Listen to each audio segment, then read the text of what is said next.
everybody, Drama Chick here, and welcome to Design Corner. Now, normally I would film this in front of a camera and make something for you guys. However, this picture right here, which is actually going to be the logo for my upcoming podcast, Phoenix Rising, I did most of the work on this via Photoshop. I actually took 3 images and put them together via Photoshop and did the coloring on Photoshop as well. For those of you wondering why, I tried to draw an image similar to this, and as I have said before, I am no artist, and it just would not work. It would not come out. So I am going to give you the main details of how I created this, starting with the spaceship. So here we go. Now, for the spaceship, I wanted to combine a traditional spaceship like you would see in Star Trek with a phoenix because the spaceship is supposed to look a little like a phoenix. So, my main inspirations were this sword from Power Rangers and the Krista from Space Cases. And if you do not know what that is, I feel very sorry for you because I love that show. And I came up with this sketch after 4 hours worth of sketching. Again, not an artist, so I know the perspective is a little wonky. And after showing this on Twitter and making sure it was okay with people, I then inked it as you see here. We'll get back to this when we get into Photoshop. So now on to the image of the girl. The girl is actually the main character named Willow, and that image of how she's standing came about from this picture as well as the emblem that is on her jacket. Now, I cannot for the life of me tell you where I found this image or what I was looking for. I remember it was something completely random, but it really stuck in my head, and I used that in this pencil sketch I did. And again, it took me a few hours to really get this into something that I was comfortable with, because again, I wanted the image to mirror what you just saw, but I didn't want it to be a carbon copy. And once this sketch was done, I again put it on Twitter, and once they said it was cool, I then inked it and cleaned up all the pencil lines, which will now lead us into the space image. Now, this image is from NASA's Hubble Space Telescope, and I really like this because this is a very conflicting image to me, but at the same time there is sort of a very beautiful grace and beauty to it. And that is very much akin to what the podcast is going to be about, because there are various factions that are very chaotic, but they all have some cohesive unity to them. And I just felt that this image really helped with that. Okay, so now that we're done with this, let's get on to the screen recording of me playing with Photoshop. Hooray! Now, the Willow image I layered on top of the space image, which is what I started with first, and then I used the eraser tool along with a locking tool, I can't remember which one it was, to make sure that I didn't actually erase the image itself, and this actually turned out pretty good. Now, I had never done this effect in Photoshop before. I tried to make this look like actual blonde hair with the coloring with various highlights and shadows. However, those of you on the internet who can do this, you have my awesome points, because I could not, and I eventually just went, you know what, to hell with it, I'm just going to have it be solid colors, and hopefully somewhere down the line, if this podcast takes off, I can find an artist who can do a much better job with this than I can.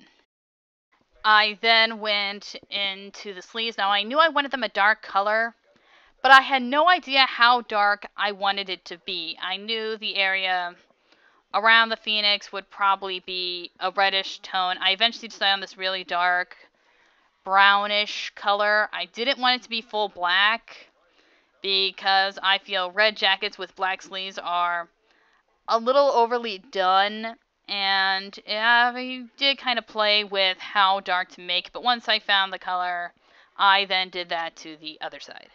Once both of the sleeves were close to the same as how I wanted it, I then went in with a reddish color. Now, again, I am still kind of new at this, so I tried really hard not to go too far over the red to keep it the same tone.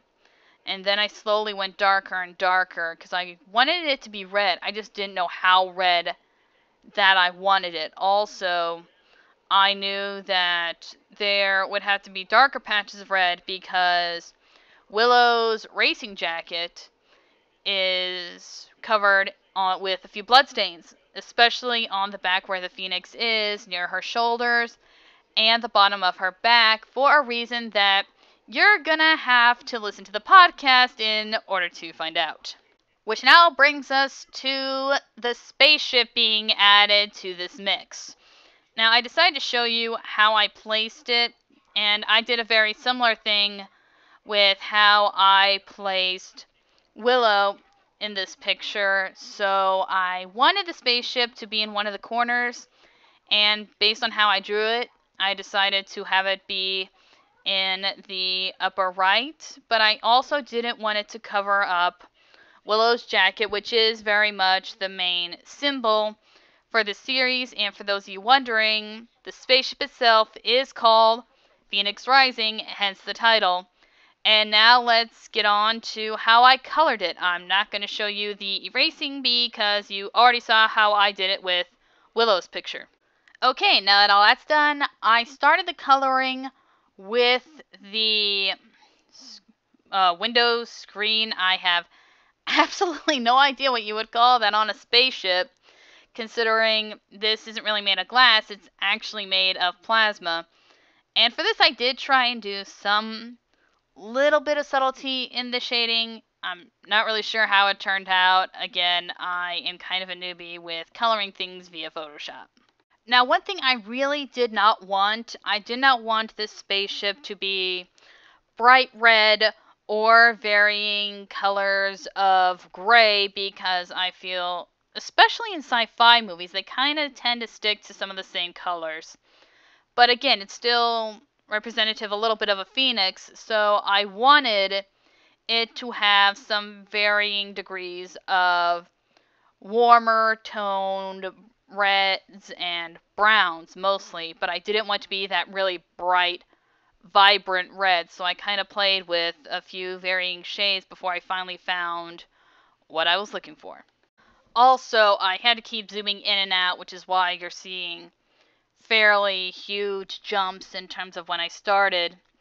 Also, I did not realize it until now, but this ship actually is looking a little more purple than the warm browns, but you know what? I kind of like it. I really enjoyed picking these colors, and I wanted the different sections of the ship to have varying degrees of these colors to let you know that this is different parts, because one thing this ship will do is when it is flying really, really fast, it'll actually elongate more than contract, because again, I wanted the ship to be a little bit different, and I did do the main body bits first before I went in and did the wings, because I had no idea how I was going to paint the wings, and I felt doing the main body first would give me some semblance of a clue on how to do the wings, which is what we will talk about next. Now, upon much reflection on this image, I decided to have the wings actually be lighter toned, at least this part of the wings being lighter toned than anything else. I'm not sure what possessed me, but that's how it went. And I then used 2 layers of that same color to make the wing tips look darker but still distinct from the rest of the image. And I also went in and grayed in the grates. That's the only real touch of something different that you're going to see, and I'm not going to show you that one because it was incredibly long and very tedious. Well, anywho, so now you see I started with this space image, then I added Willow on top of it. Now, for a while I did debate whether or not just to use this image and ignore all the work I did with the ship, but I actually kind of liked having the ship on there too, and I also debated whether or not just to have the ship, but again, it just didn't feel right for me without having both of them. Well, that's how I created the logo for Phoenix Rising. I hope you enjoyed this different-ish design corner.